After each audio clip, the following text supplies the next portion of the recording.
तो ऐसे मेरा नाम प्रदीप कुमार हुआ और हम यहीं के हैं, पकड़दीयाल ईटवा गांव के हैं, जो बिहार में पड़ता है, पूर्वी चंपारण जिला हुआ।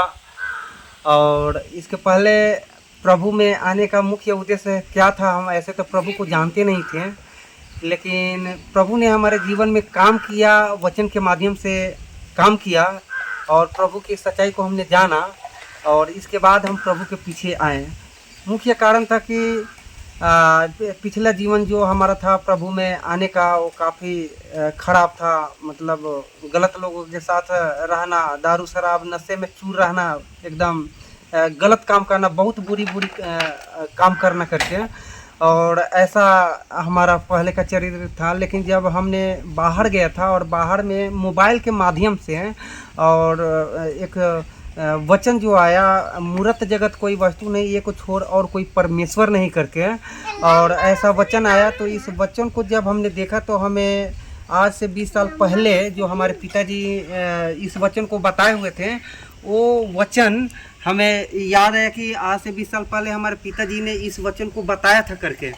और मैंने जब उसको देखा तो मैं समझा उस वक्त कि सच में बहुत सारे देवी देवता है, लेकिन परमेश्वर यहाँ पे बताया जा रहा है कि मूर्त कुछ नहीं है, परमेश्वर एक ही है। हम इधर उधर भटक रहे थे करके, हाँ, तो हमें काफ़ी अच्छा लगा। और उसी के माध्यम से हमने मोबाइल को, वो जो पूरा था, एक और था मूर्ति पूजा पाप है, शैतान इसका बाप है करके, वो भी एक मसीही भाई प्रचारक जो थे उनके माध्यम से हमने उसको देखा और काफ़ी अच्छा लगा। और ऐसा करते करते धीरे धीरे मैं प्रभु में आना शुरू किया।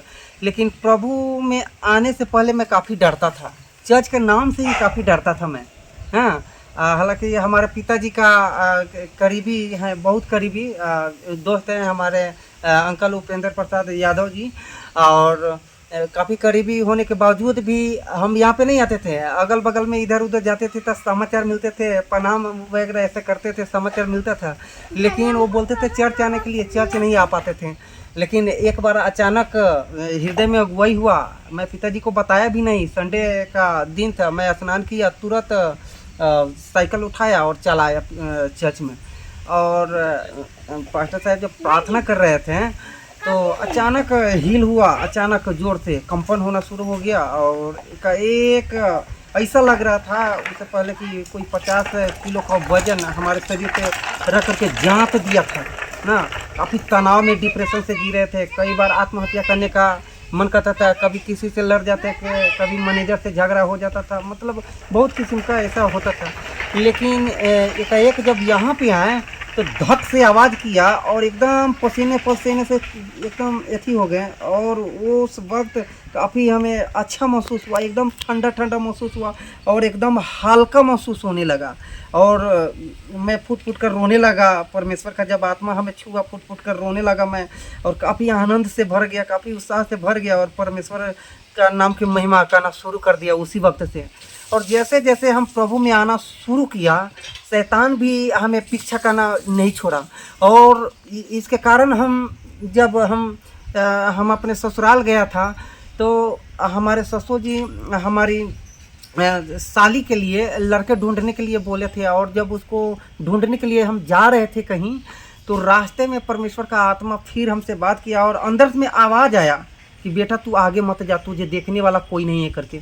क्योंकि इसके पहले हमारे आँख में जो था, आँख चिप चिप कर रहा था, आँख में शायद इन्फेक्शन हुआ कि क्या हुआ पता नहीं चल पाया। लेकिन जब ऐसा बात आया कि बेटा तू आगे ना जा, तुझे देखने वाला कोई नहीं है करके, मैं फ़ौरन रुक गया और एक करीबी के यहाँ जा करके उसको बताया भाई मेरे आँख में जलन है करके, घर छोड़ देने के लिए। हालांकि उसके पहले पास्टर साहब को मैंने बताया, पास्टर साहब ने कहा कि ठीक है आप वहीं पे ठहरिए, हम प्रार्थना कर रहे हैं और गाड़ी लेकर के आते हैं वहाँ पे, हाँ, और आने के बाद में आपको लेकर के आते हैं।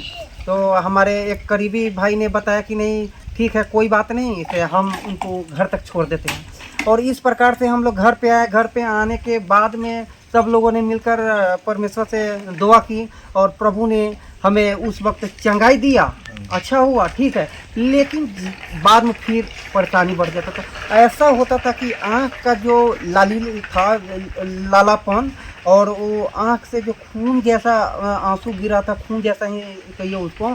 और इसके पहले हमारे पिताजी को सारे गांव के लोग हंसते थे कि प्रभु में आने के बाद पिताजी का आँख खराब हो गया और अब इनका भी आँख खराब हो गया करके, और इस प्रकार से उन्होंने ऐसा बताया। तो काफ़ी हमारे भाई लोग रो रो कर प्रार्थना किया और अलग अलग जगह भी भेजा गया कि नहीं प्रभु ऐसा इस बार न होने पाए, आप दया करें प्रभु। और प्रभु ने प्रार्थना को सुना और हुआ कि पास्टर साहब हमारे बोले कि चलिए आप थोड़ा डॉक्टर से भी दिखा लेते हैं करके। और एक अविश्वासी भाई हैं, इधर के ही ड्राइवर है, इनका गाड़ी चलाते थे भाई साहब का, और गाड़ी को होकर के गए और मधुबनी घाट पुल पार करने के बाद में एक गर्ल स्कूल करके है उधर में, और वहीं पे अचानक हमने ड्राइवर साहब को बोला कि ड्राइवर साहब आप गाड़ी रोकिए। तो ड्राइवर साहब बोले कि क्या हुआ।